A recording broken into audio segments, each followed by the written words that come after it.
Boa noite, amigos do Contesta. A gente está aqui hoje para falar do aniversariante do mês, né, que é muito importante para nós, nosso querido Chico Xavier. Então, hoje cada um de nós vai trazer uma história que a gente sabe dele, e vamos falar um pouquinho, cada um, sobre o que essa história representa para nós. Até daqui a pouco.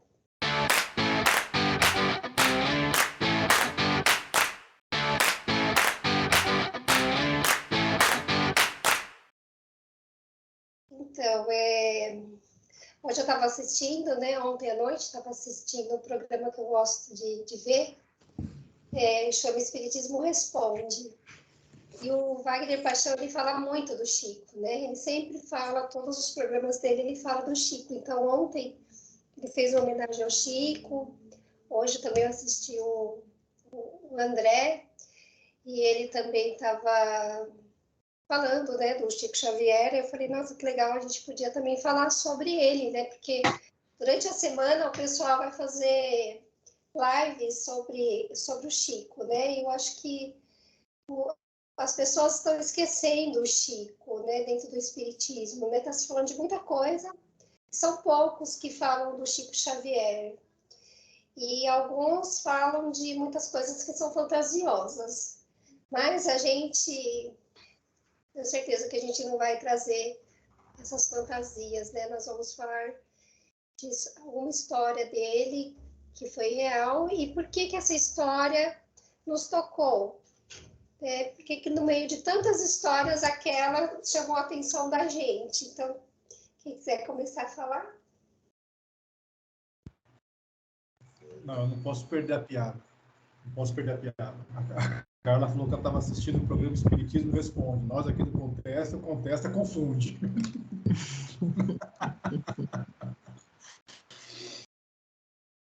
Quanto mais eu participo, mais confuso eu fico. Que são tantas histórias, né, do Chico. Acho que o Chico assim, ele é tão incrível, né,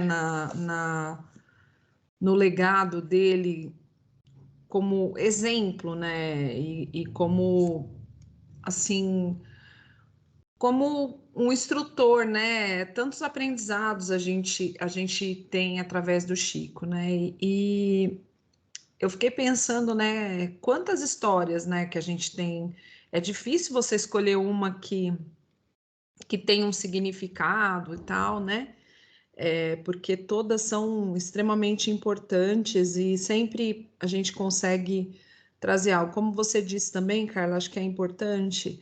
Muitas coisas, né, eu sigo muitas páginas na internet que usam o nome do Chico e atribuem a ele coisas que ele não disse, né? Então a gente tem que ter sempre esse compromisso de trazer coisas que de verdade fizeram parte da história do Chico, que de verdade são atribuídas a ele, são dele, não coisas que a gente talvez acharia que Chico falaria, mas não falou. Então a gente consegue perceber nitidamente como às vezes as pessoas querem dar credibilidade àquela frase, né? E aí elas colocam que foi uma frase falada pelo Chico Xavier. E a gente tem que ter muito cuidado com essa questão para a gente não desmerecer e não colocá-lo em situações que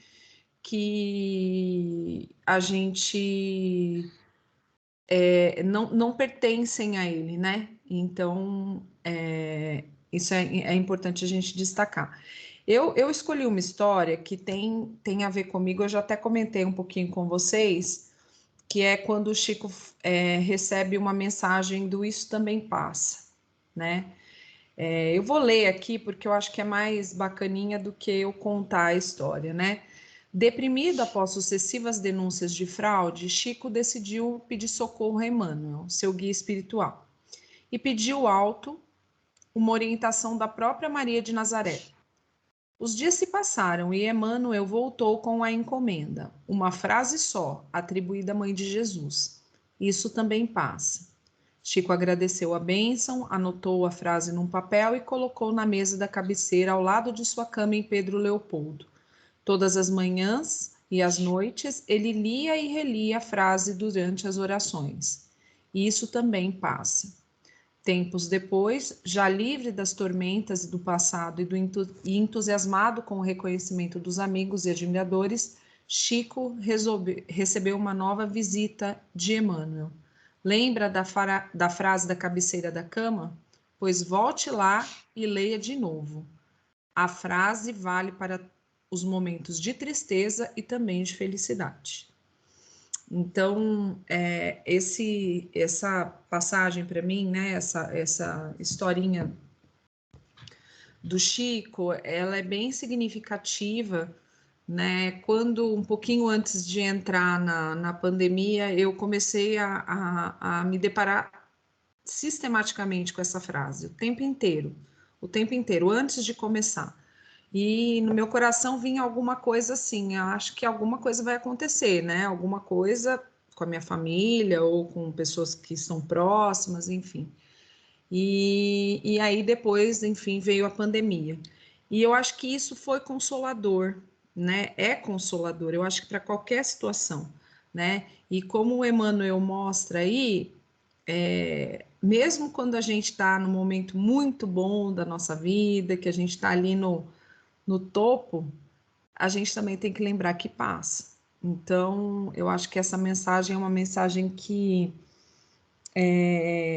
além de ser destinada para o Chico, ela é uma mensagem que traz um alento e uma coisinha curta, pequenininha, simples e direta.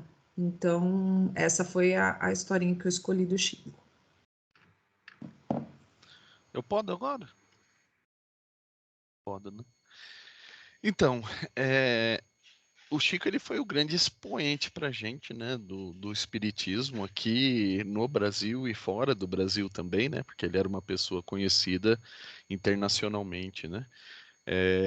Eu não vou trazer nenhuma, na verdade são duas passagenzinhas rápidas, mas nenhuma com significado importante para mim, mas eu acho que são curtinhas e mostram a grandiosidade do Chico, porque o Chico ele era muito mais do que um simples escrevedor de carta, né? Que todo mundo ia lá para buscar uma cartinha dos seus entes queridos, né? Ele era muito mais que isso. Então, uma das passagens eu até vi no site da TV Mundo Maior, dá o devido crédito aqui.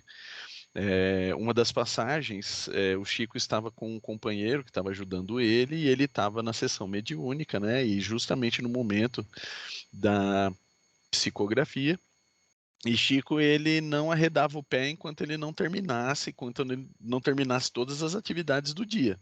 Poderia acontecer o que acontecesse, ele estava lá até chegar a última carta, entregar e a última pessoa ir embora. E essa pessoa que estava acompanhando ele estava com uma fome assim gigante, né? E a pessoa queria ir na praça para comer um hot dog porque não estava aguentando mais, e o Chico falou: não vou parar enquanto eu não terminar, não vou parar enquanto eu não terminar. E a pessoa, né, lutando contra a fome e contra a vontade de ajudar. E aí disse que teve uma situação que, aliás, conta ali uma das últimas cartas que Chico entregou, que ele entregou para a mãe, né, de uma mãe de uma pessoa que se foi, né, e ela se sentiu tão grata, mas tão grata, que ela foi e deu um abraço assim tão amoroso nos dois que assim até quem estava próximo sentia, né?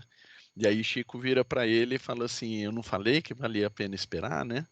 E o cara ficou naquela, né? Falou: poxa, começa é algo básico, né? Fome e alimentação é algo básico, mas perto do benefício que teve ali, a fome não era nada, né? Então esse foi a primeira. E a segunda era uma situação que tinha uma pessoa que era amiga do Chico, inclusive, né? Ele olha Chico lá psicografando lá na mesa, e ele fala: nossa, o Chico tá parecendo um sapo gordo lá sentado na mesa, né? Mas estava longe, assim, foi um comentário, uma pessoa estava bem longe, ela comentou, tipo, cochichando com a outra, né? E aí, no final do trabalho, aí eles foram lá cumprimentar Chico, né? E aí, Chico, e aí, Chico, tá bem? Então, ele falou: não, tô parecendo um sapo gordo aqui. E aí começou a rachar o bico, né? E aí o cara ficou meio sem graça, mas assim, né? Não teve nenhum mal-estar, foi tudo acabou virando uma brincadeira. Mas eu achei interessante essas duas passagens. Primeiro, porque a mediunidade do Chico era algo tão grande que ele conseguia antever algumas coisas que iam acontecer. E ainda, ele sabia que existiria um momento de ensinar, né? Não só antever uma situação, mas ele já estava preparado para um ensinamento, que é o primeiro caso. E o segundo caso, olha o tamanho da mediunidade dele e ele ter capturado, né, a fala da pessoa. Provavelmente não foi a fala, deve ter sido o pensamento, né, com uma frase jocosa que não tinha maldade nenhuma, óbvio, né? Mas mostra também a transcendência mediúnica que ele tinha, né? Contam as pessoas, não tive o prazer de ir até Chico nenhuma vez, mas contam as pessoas que você se aproximava um quarteirão da casa de Chico, você já começava a se sentir, né, revigorado, aquela energia gostosa, né, aquele positivismo, né? Então, acho que, além de mais, né, vamos falar mais de Chico. O cara escreveu 450 livros, né? Quem escreveu 450 livros na história da humanidade, né? Então, já é um indício aí para aqueles que duvidam que realmente existe a mediunidade, porque Chico, por Chico, não seria capaz de escrever um livro, aliás, 450 livros, como qualquer outra pessoa não é capaz de escrever 450 livros, né? E ele, através da mediunidade, pôde ter o privilégio de ter essa missão de trazer muitos ensinamentos do outro lado para a gente, né? Então, acho que são duas passagens bem curtinhas, mas que eu acho que trazem aí um pouco da dimensão, né, da grandeza de Chico, né? Que não eram de motivacionais, né? Não eram livros motivacionais, diga-se. Diga-se de Porque, passagem. porque é muito fácil ser escritor de livro motivacional quando você, na realidade, você não produz nada, né? Você só reproduz coisas já ditas e etc.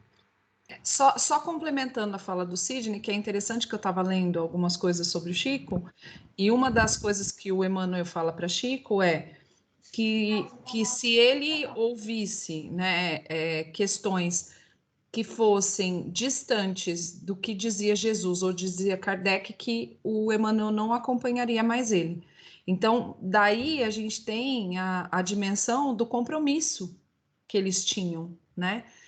O próprio Emmanuel com o Espiritismo, mas sem perder de vista o exemplo de Jesus e os escritos de Kardec.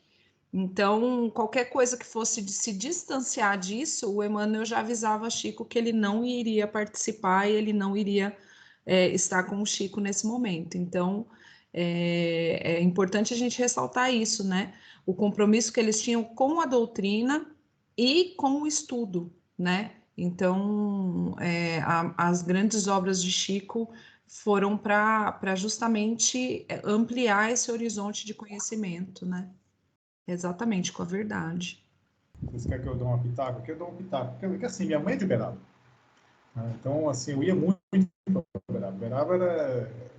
Dava qualquer feriadão, Uberaba. E tinha uma moça que trabalhava lá em casa. Era assim, fazia tudo, né?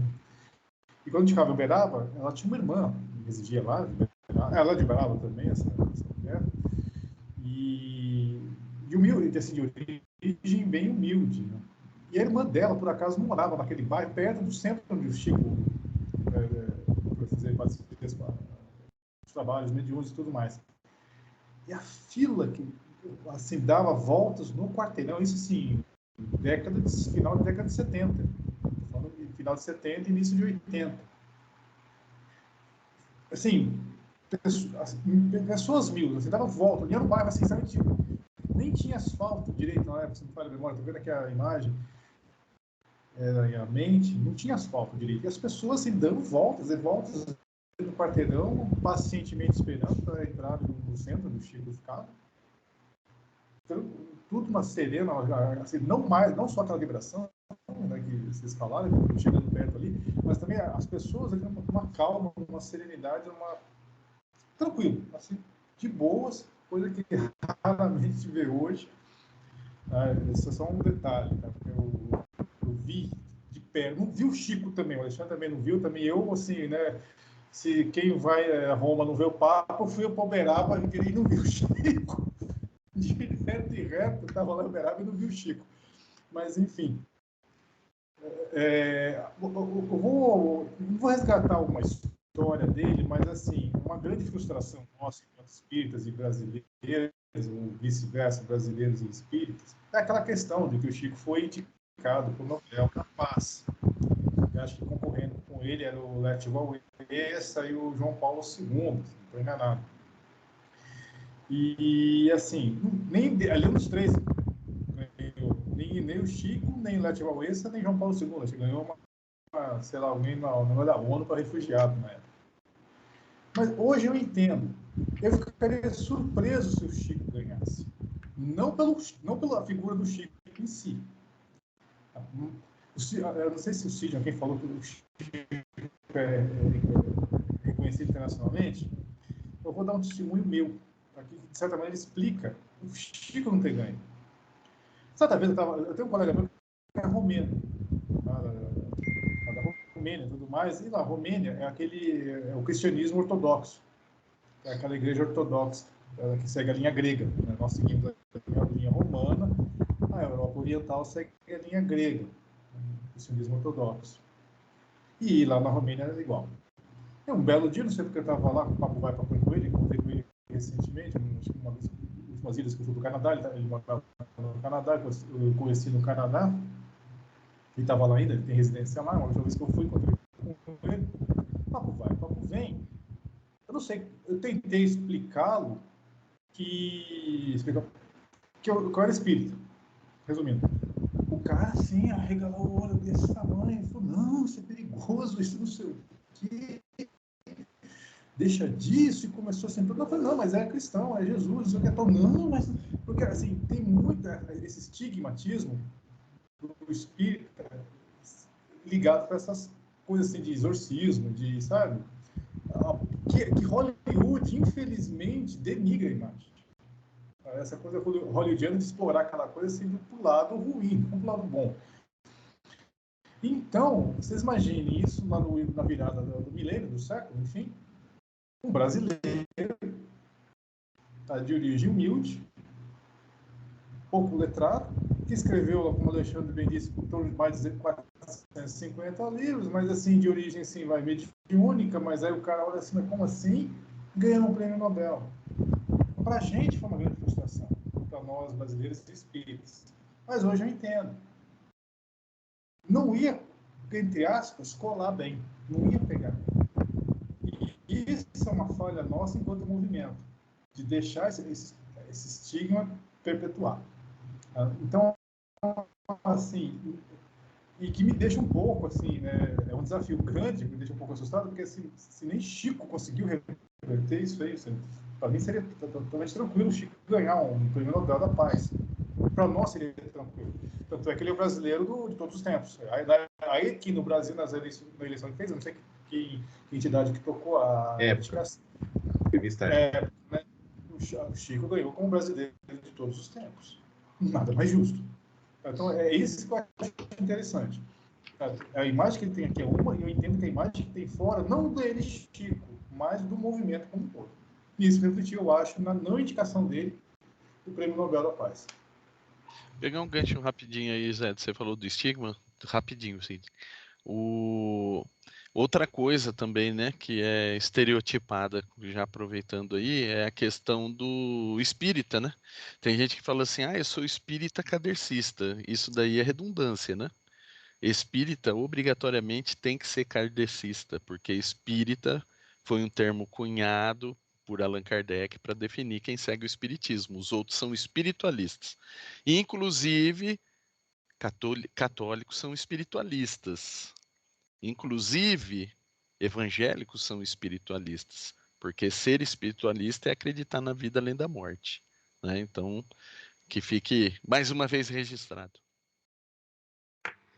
Já eu acho que a gente é, de novo, bobo, né? A gente é idiota. Porque, por exemplo, usando o mesmo texto do José,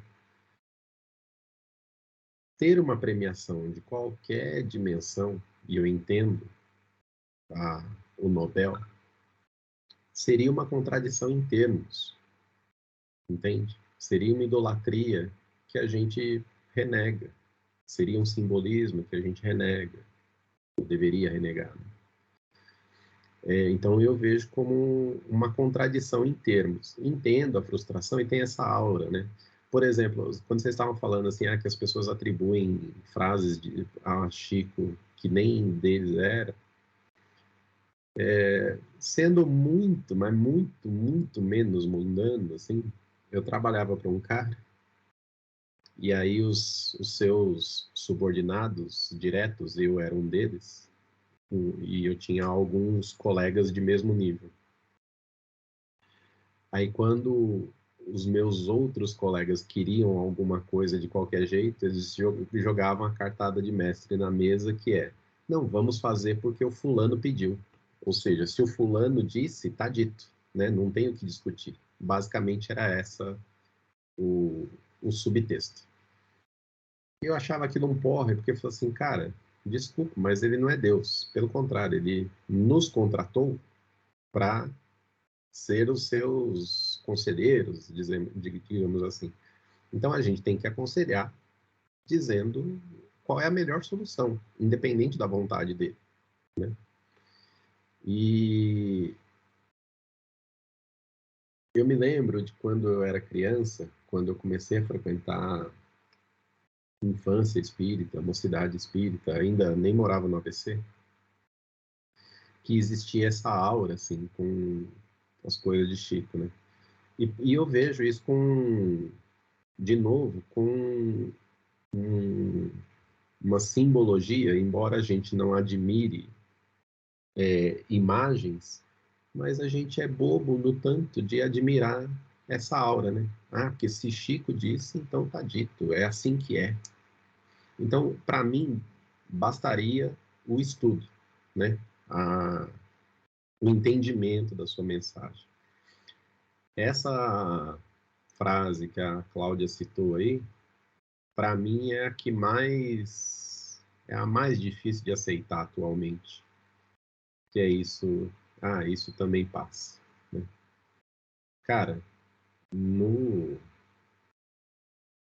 decorrer do dia a dia, na pressa do dia a dia, no desespero do dia a dia, a gente não entende que as coisas passarão, né? Que as coisas deixarão de existir, que elas serão substituídas, tanto as alegrias quanto as tristezas. E a gente é tão burro, que a gente se comove com o momento, né? E não olha a encarnação como um todo. Então, a gente já falou aqui diversas vezes, por exemplo, você vai num centro espírita e tem aquela adoração a um determinado jeito de fazer, mais a forma do que ao conteúdo, sempre, né? E isso eu acho triste da gente, assim, significa que a gente não entendeu nada, né? Significa que Jesus veio, Kardec veio, Chico veio. O Chico é o nosso irmão mais próximo, né? É aquele Deus alcançável, vamos chamar assim, né? É o cara que você poderia, né, dialogar, porque estava aqui do lado. E passados os 110 anos, de novo a gente não entendeu, eu acho, a mensagem. E acho que nunca vamos entender a mensagem do missionário. Porque, por exemplo, quando alguém te faz qualquer coisa, boa ou má, você já sabe qual vai ser a sua reação. E esse, por exemplo, isto também passa, é vai numa direção completamente oposta ao que o nosso pensamento humano direciona, né? A gente tende a ter as reações próprias do momento que a gente está vivendo, né? Tristeza em momentos difíceis, alegria exacerbada em momentos alegres.